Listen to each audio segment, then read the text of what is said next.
بہت زیادہ بلانے والے ہیں، ان کے ہاں چلا جاتا ہوں۔ میں نے دیکھا تو ان کا بھائی جو ہے ایسے چل رہا تھا تو ہاتھ میں تسبیح تھی، بات تھوڑی کرتا تھا، تسبیح زیادہ پڑھتا تھا۔ اس کا دبئی میں بہت بڑا کاروبار، جسے کہنا چاہیے بہت بڑا کاروبار دبئی میں۔ کہنے لگا گاڑی میں جا رہا تھا، کچھ لوگ آئے، گاڑی کا دروازہ کھولا، بیٹھے، مجھے لے گئے۔ پھر میرے گھر والوں کو مہینوں پتہ نہ چلا، اور اس کے بعد بڑی اذیتوں کے بعد میں چھوٹا۔ اب وہاں بیٹھ کے پھر اللہ ہی تھا تنہائی میں، اور تو کوئی تھا ہی نہیں۔ کہا کہ وہ اللہ سے ذکر کرنے اور باتیں کرنے کی ایسی کوئی مجھے عادت سی پڑ گئی ہے، اب لوگ مجھے کہتے ہیں کہ آپ جیل کی اذیتوں کی وجہ سے خاموش ہو گئے ہیں۔ میں لوگوں کو لاکھ کہتا ہوں، نہیں، وہ مانتے نہیں۔ جیسے نا بندہ کوئی غم کی وجہ سے بعض اوقات نا چپ ہو جاتا ہے، وہ کیوں کہتے ہیں؟ اسے چپ لگ گئی ہے، خاموش ہو گیا ہے۔ کہا کہ میں لوگوں کو کہتا ہوں، نہیں، میں جیل کی وجہ سے خاموش نہیں ہوں۔ اس قید نے، اس جیل نے میرے اوپر جو آزمائش بھیجی ہے، اس قید نے اور جیل نے میرے اوپر جو آزمائش بھیجی ہے، اور میں پھر وہاں ذکر کا عادی بنا، دعاؤں کا عادی بنا، تسبیح کا عادی بنا، اعمال کا عادی بنا، اور وہ عادت سی پڑ گئی ہے۔ اور وہ عادت سی ایسی پڑی ہے کہ بس سارا دن اب اسی میں لگا رہتا ہوں، سارا دن اب اسی ذکر میں اور اسی یاد میں لگا رہتا ہوں۔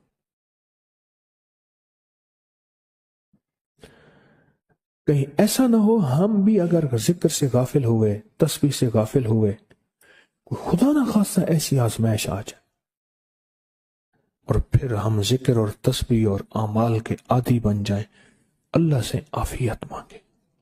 اور اگر ہماری زبانوں پہ تسبیح ذکر آ گیا ہے عافیت کے دنوں میں، تو سمجھ لیں یہ اس کی عطا ہے، یہ اس کی نعمت ہے، یہ اس کی کریمی ہے، یہ اس کا فضل ہے۔ اس نے بہت بڑی آزمائش سے پہلے ہمارے اوپر اتنا کرم کر دیا، اس کا بہت بڑا کرم ہے۔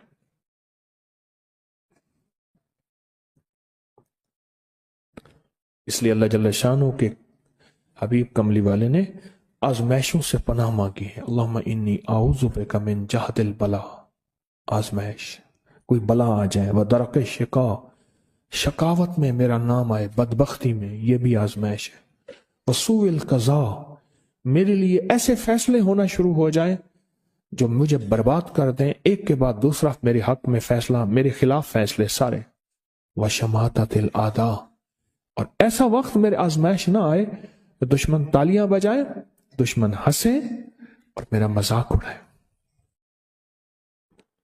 اس لیے میرے آقا نے، میرے حضور نے آزمائشوں سے پناہ مانگی ہے، عافیت مانگی ہے۔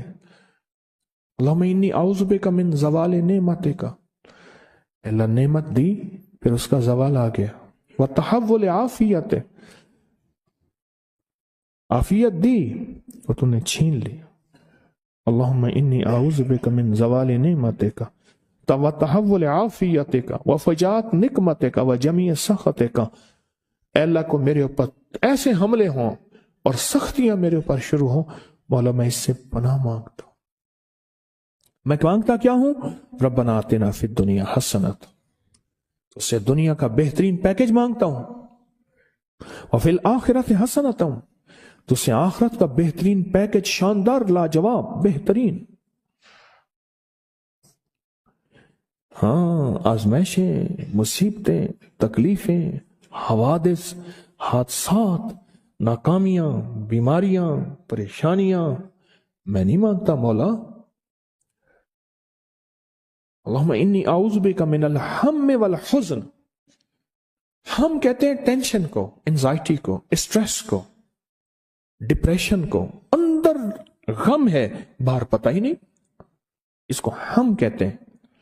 اور حزن کہتے ہیں جس پہ ہائے ہائے ہو۔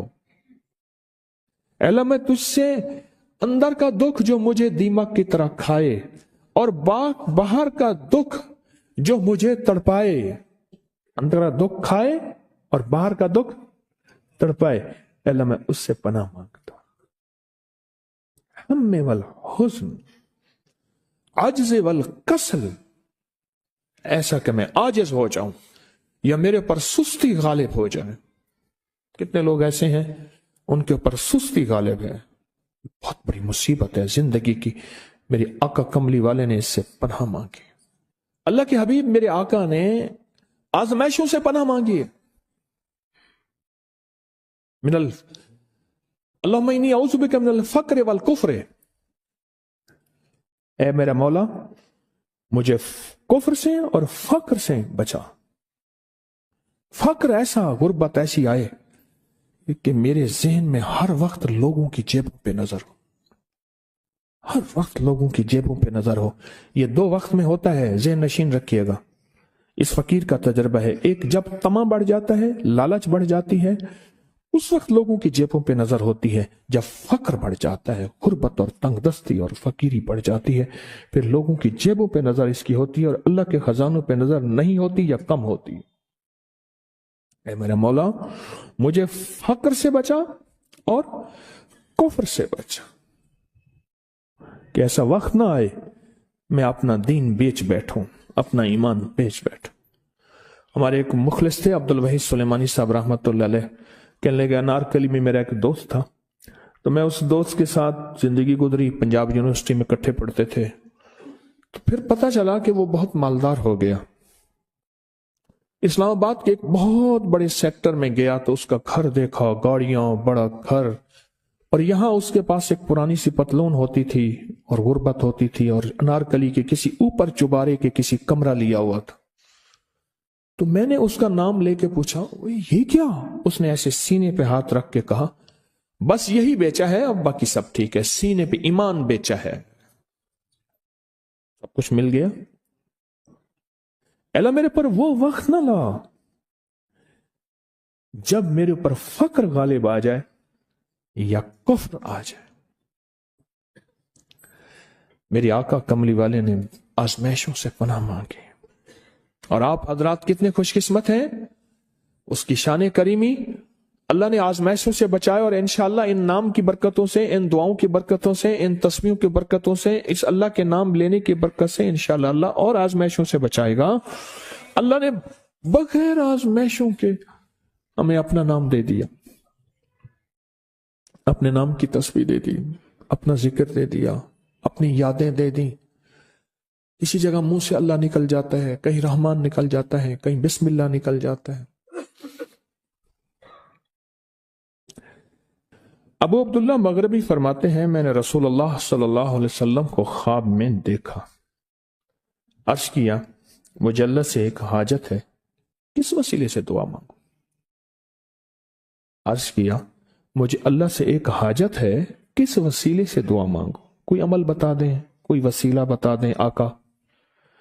میں نے حضور سے خواب میں سوال کیا تو آپ نے ارشاد فرمایا جس کو بھی اللہ سے کوئی حاجت ہو اسے چاہیے وہ سجدے کرے، یعنی 2 رکعت ادا کرے اور سجدے کی ہر رکعت میں 40 مرتبہ آیت کریمہ پڑھے، جو میں عمل میں بتایا کرتا ہوں، لا الہ الا انت سبحانک انی کنت من الظالمین۔ جب بھی کوئی مشکل ہو، الجھن ہو، پریشانی ہو، کوئی تکلیف ہو، کوئی مسئلہ ہو، تو میرے حضور نے فرمایا کہ تو ایسا کر،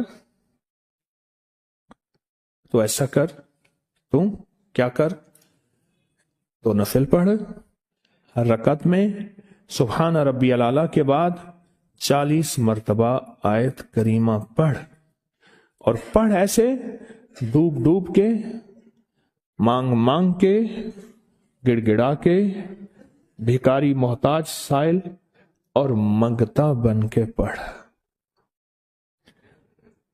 اور حدیث میں آیا کہ کوئی مصیبت زدہ اس کو نہیں پڑھتا جس کی مصیبت دور نہیں ہوتی۔ آیت کریمہ کو فرمایا کوئی مصیبت زدہ اگر پڑھ لے اس کی مصیبت دور ہوتی ہے۔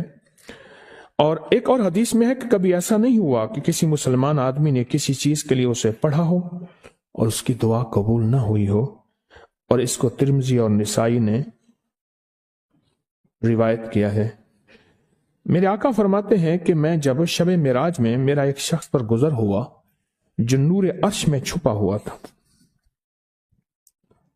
عرش کے نور میں اتنا ڈوبا ہوا تھا، خود چھپا ہوا تھا عرش کے نور میں۔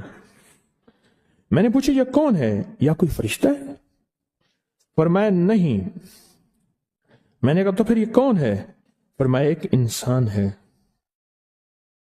جب دنیا میں تھا تو یاد خدا اسے اس کی زبان پر تر و تازہ رہتی تھی، اس کا دل مسجد میں لگا رہتا تھا، آج اللہ کے حضور یہ نور عرش کے نور میں اتنا ڈوبا ہے کہ خود چھپ گیا۔ دو چیزوں کی وجہ سے، ایک، اس کی زبان ہر وقت اللہ کی یاد سے تر و تازہ رہتی تھی۔ جو دم غافل سو دم کافر، میں نے مرشد سبق پڑھایا ہو۔ حضور کہتے ہیں میں مرشد کے پاس گیا، میں نے کہا